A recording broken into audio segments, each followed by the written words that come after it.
Hi, it's Julianne Jones here with another video blog post for you. I want to talk with you a little bit about working your business around your kids, because I know that my kids' spring break is happening next week. Some of you might have already had spring break, but I'm guessing a lot of you that's coming up for you. And even if it isn't, even if it's already passed, I'm going to give you some tips that'll help no matter what when your kids are home.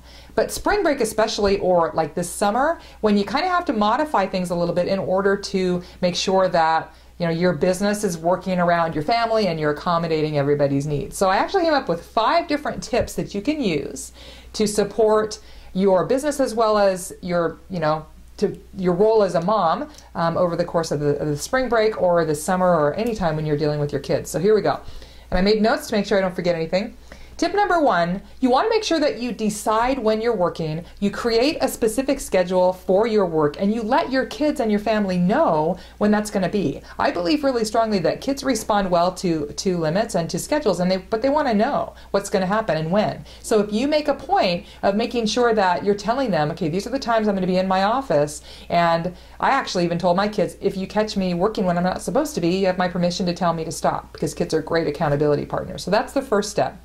Second, make sure that your kids understand the importance of what you're doing. I shared with my kids, I was a single mom for a lot of years when my kids were little, and I worked from home during all that time, and I made sure they knew that if I was on the phone, I was working, and it was just like if I was at another job, but the difference was I was able to be home with them. And so they needed to respect that I was actually working at a job that paid our rent and put food on the table. So I really drove home to my kids the importance of that.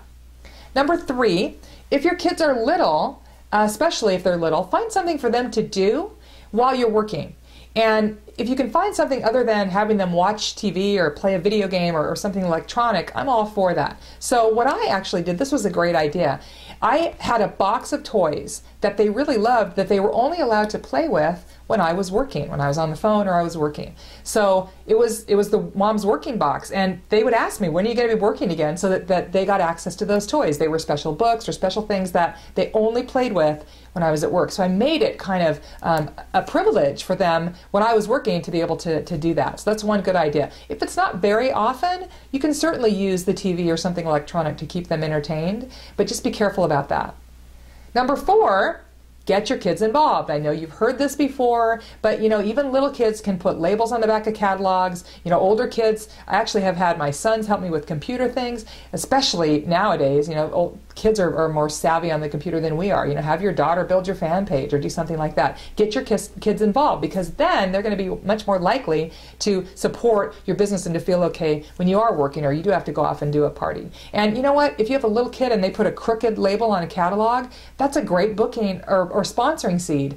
When you're handing out that catalog and you say, I have my kids help me in my office, and my 3-year-old didn't get that on perfectly, but it's okay because she feels involved. That means that mom's possibly thinking, I could do this too.